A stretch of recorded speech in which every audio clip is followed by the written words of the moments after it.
Olá, boa tarde. Obrigada por se juntar a nós nesta JE Editors Talk dedicada aos contabilistas certificados. Este setor foi colocado à prova pela pandemia do novo coronavírus e o futuro, apesar de incerto, já começa a ser pensado e pavimentado. A que desafios respondeu esta profissão no contexto pandémico? Como sairá o setor desta situação e que potencial existe tanto interna como externamente para estes profissionais? São algumas questões a que vamos hoje tentar responder e para isso contamos com alguns convidados que passamos a apresentar.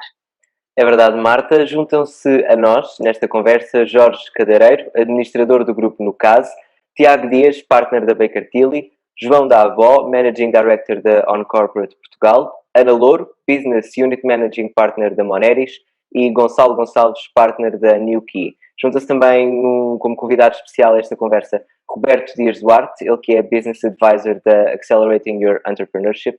Sejam os seis muito bem-vindos a esta conversa e obrigado desde já pela vossa disponibilidade. Roberto, existe uma teoria de que mais cedo ou mais tarde a consolidação chegará a todos os mercados e o Roberto acredita que o setor da contabilidade não é imune às tendências globais.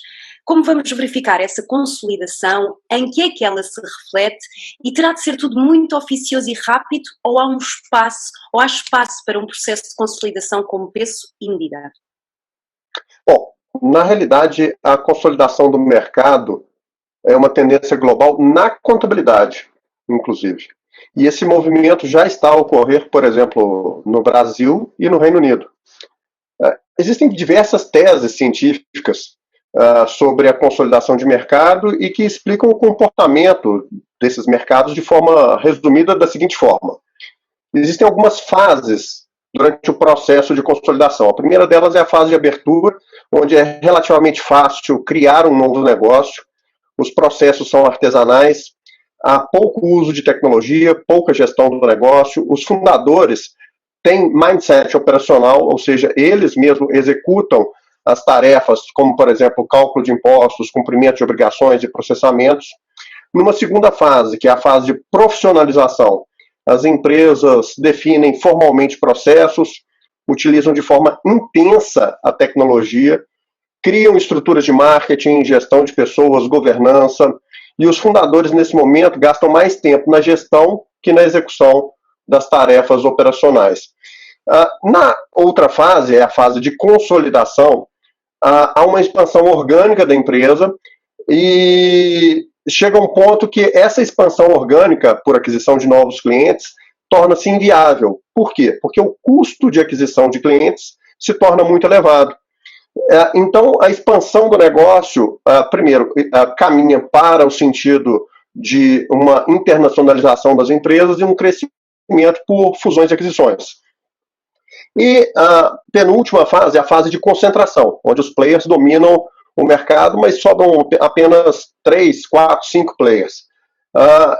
Em seguida, há uma nova abertura, o que eles chamam de fase de reabertura, onde um fator disruptivo, como uma nova tecnologia, uma mudança no perfil do consumidor, reorienta todo o mercado e ele começa novamente. No setor financeiro, estamos nesse momento, no mundo inteiro, numa fase de reabertura do mercado, em função da tecnologia, em função do Open Banking, em função das fintechs.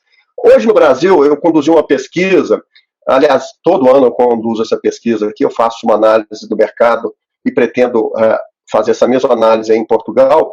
60% dos escritórios de contabilidade aqui querem comprar total ou parcialmente outros, e 20% pretendem realizar algum tipo de fusão. Há investidores europeus, norte-americanos e asiáticos realizando grandes fusões e grandes aquisições de escritórios aqui no Brasil. Eu, particularmente, ajudo alguns deles aqui nesse trabalho. No Reino Unido, foi publicado em junho deste ano um relatório que analisa as estatísticas oficiais e destaca uma tendência de queda na criação de empresas de contabilidade. Em 2018, as empresas regionais buscaram aumentar sua presença geográfica e aproveitaram a oportunidade para construir uma marca nacional. Os escritórios pequenos do Reino Unido, pequenos e médios, eles resistem durante esses tempos difíceis de Covid, Brexit, e tornam-se bastante atrativos para aquisição por parte dos maiores.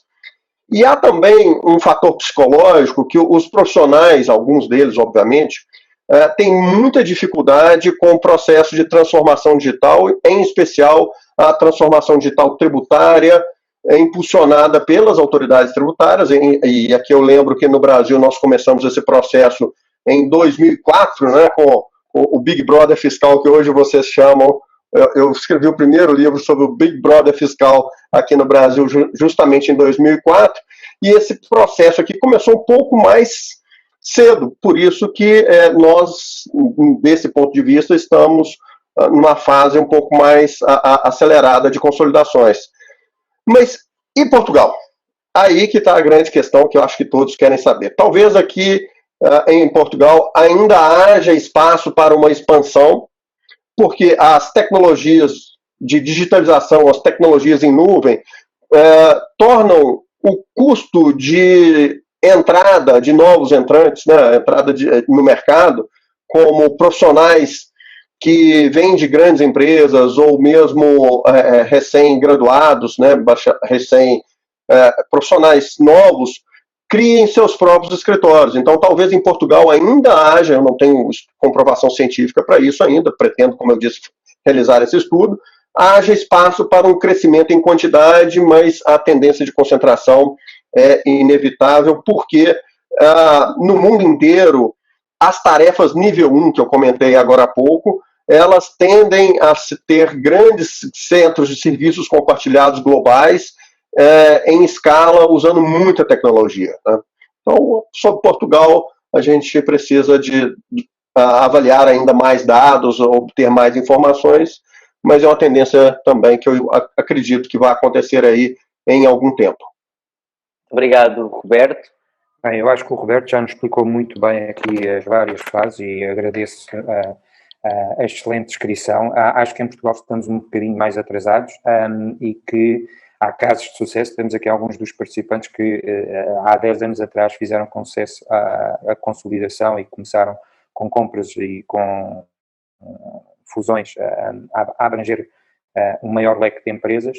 Na minha opinião é inevitável isso não acontecer em Portugal com mais casos e com mais fundos internacionais, como o Roberto dizia.